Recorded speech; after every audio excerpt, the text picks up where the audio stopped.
For me, it's not so much about having a super balanced life all of the time. It's about leaning into the things that I really care about. I want to be great at everything that I do. And the reality is we spend so much time on the side of the mountain, right? Like pursuing that peak performance. And you only spend like a day on the top, right? You win a really big race and it's awesome for that day. But the next day you're like back to reality real quick. Welcome to the Hard Way podcast with Joe Sena, founder and CEO of Spartan Races.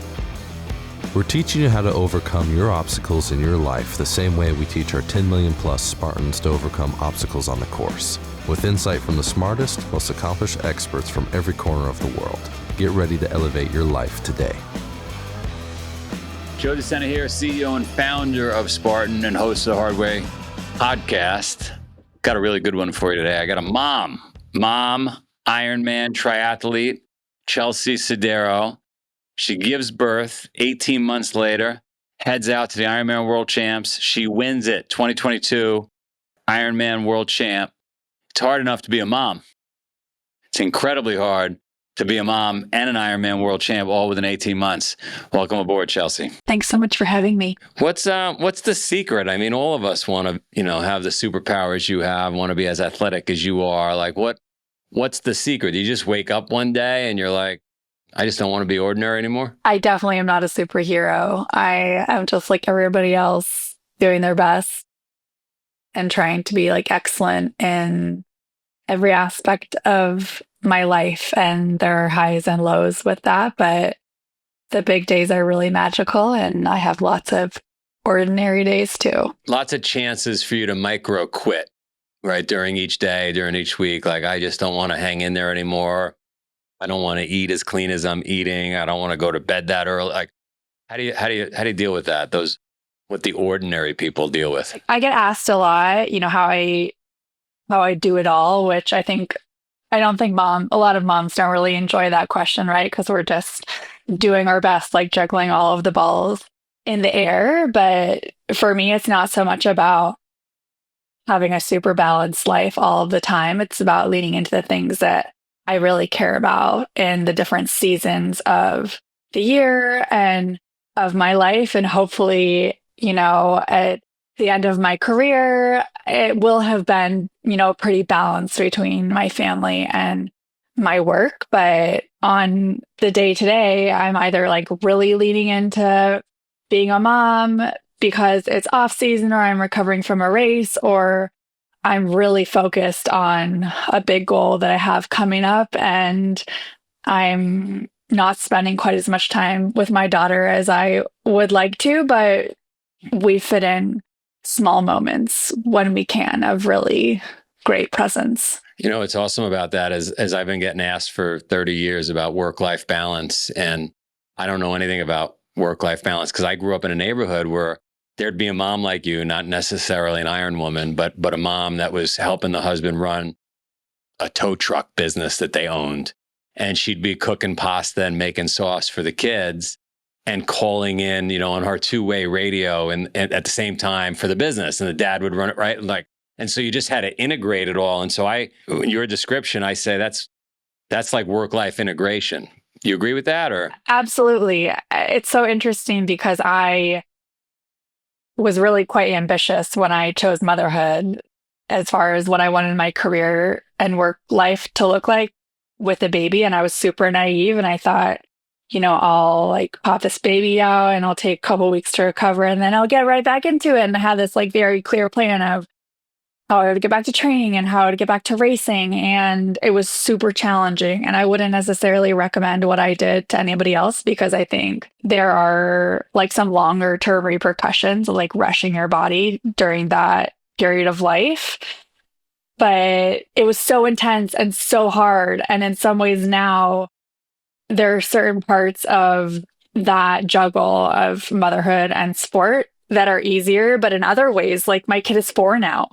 And she kind of knows what I do. And she also has her own things that she's into and her own friends. And she can tell me that she's not interested in like coming to the track with us or whatever. So there's like different challenges, but it's really rewarding to pursue the things that you care about. And I think even though it's hard, I feel really alive. Like there are big highs and big lows, but I'm living it.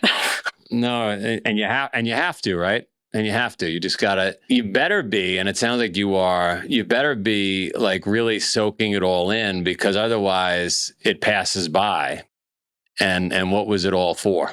I grapple with this a lot because I'm really hard on myself and I'm perfectionist and I want to be great at everything that I do. And the reality is, we spend so much time on the side of the mountain, right? Like pursuing that peak performance. And you only spend like a day on the top, right? You win a really big race and it's awesome for that day. But the next day, you're like back to reality real quick. And I am reminded of that, in the afternoon after a race. My kid does not care that I won something or I lost something. She's just like, Mom, what are we having for dinner? When are we going to the park? Will you play with me? So I think it's been a really great reality check and also quite grounding in the sense that it's just triathlon, right? It's just sport. Yeah, that's right. That's right. It's not like life and death situations. My wife was 8.5 months pregnant. I was trying to set a world record with Ironmans around the world. I wanted to get them all done in consecutive order. I was 14 Ironmans in. I had a terrible race. I was broken. It was hot. I was in Switzerland. I come across the finish line. My wife's about to pop. She's like, are we having a family or are we doing Ironmans? Like, what is this? What is this all about? You got to remember, like, you're not that important. I'm not that, right? We're not that important. This is not that important. And you do need to be grounded. But you got to also have things that you love. I mean, I think that's what it's all about, right? It's about becoming who we are and who we want to be through these pursuits. What would be next? Like, if you couldn't do, God forbid, another Ironman, what would you do? I don't know.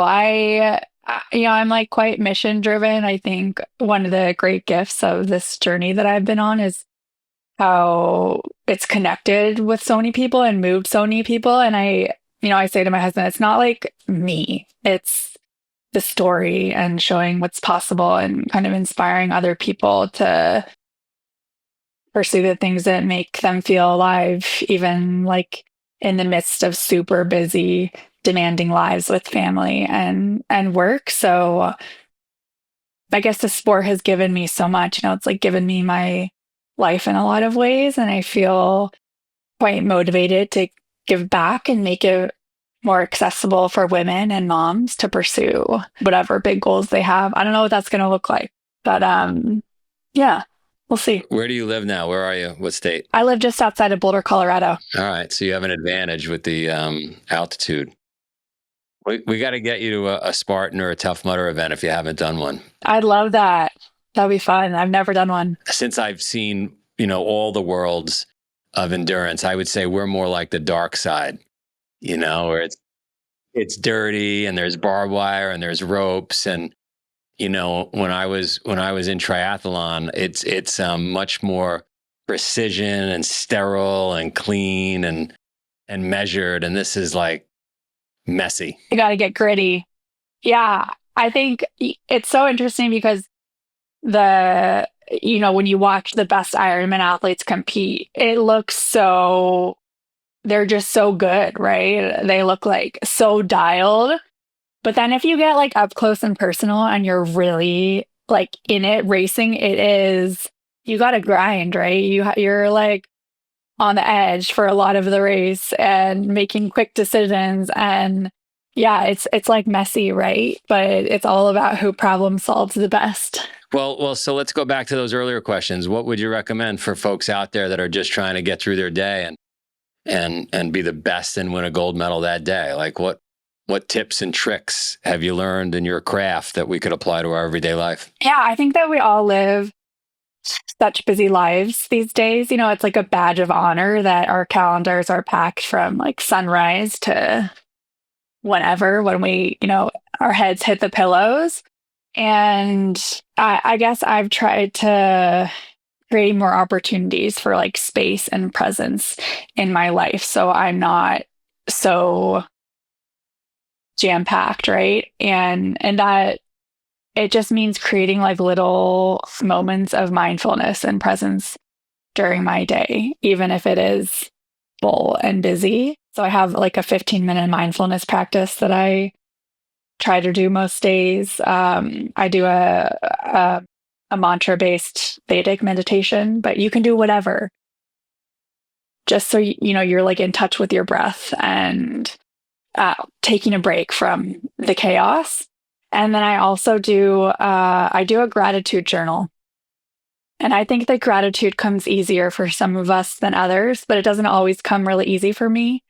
And I find it's helpful, especially when I'm traveling away from my family and it's starting to feel like a sacrifice. I remind myself how lucky I am and how grateful I am for the things that I have in my life, which I think makes me feel more grounded and just really privileged to get to do what I do. And instead of feeling, stressed and anxious, I just feel lucky. And I think flipping that switch can be a really big key in getting the most out of ourselves. Yeah. So don't overpack your schedule. If you do, find those moments in between, figure out your type of meditation. And then I agree, gratitude is like a superpower. Gratitude is a drug. It's maybe the world's most powerful drug. People would say all the time, like, how you doing? Every day, right? You go in, I go grab my little steamed milk or whatever it is, my little moment. And people say like, how's your day? And I'll be like, I'm alive. That makes me grateful. Hey, how was your flight, Joe? It landed. And I was doing a Spartan race recently somewhere. I don't remember where we were. I was just screaming at everybody, all the competitors and everybody, like, it could be worse, right? I was in Tampa. We could be in Siberia right now. Like, I have friends, the neighborhood I grew up in, a lot of people went to jail. I have friends that went to jail in 1990 that are still in prison. Like, you want gratitude? Think about that. Forget about like what they did and what decisions they made, decisions you didn't make. But like, you can't complain about anything when you start thinking that way. The interesting thing when you are a really driven person and you're ambitious, I don't know if you've experienced this in your world, but when, like when I won Kona, it was really great for a few days. And then you're like, what's next? How am I going to do it again? And you so quickly jump to that next big goal. And one of the things that I write in my gratitude journal most days is we have everything that we need. It just takes a little bit of the pressure off, right? That it can be about pursuing this big goal because I love it and because I want to do it and it will be meaningful, but not because I have to.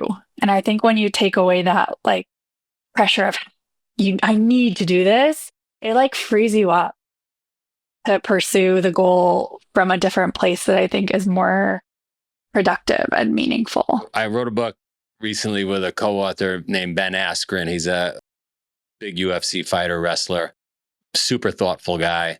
And his thesis that the book is built around is this extreme balance. Like, if you want to be as good as you are at triathlon, you need that kind of attitude that you had the day after Kona, where I want that next goal. I'm going for it. Get out of my way. I'll eat my children if I have to. I'm going to get it. But on the other hand, like, I have everything I need. Life is great. I don't need to pursue, right? Like, so it's this difficult balance all the time, like train to the death, but pay attention to recovery. Like, right? There's like, it's a very, and if it was easy, everybody would win Kona. Yeah, which makes it so special, right? When you can reach these big goals. Well, I can't wait to get you out and do a Spartan or a Mudder or one of our crazy events, take you to the dark side. And how do people find you? I'm most active on Instagram. It's just at Chelsea Sodaro. Well, thanks for being awesome. Thanks for being a great mom. Thanks for keeping it all together. Let's stay in touch. All good. Yeah. Thank you so much for having me on.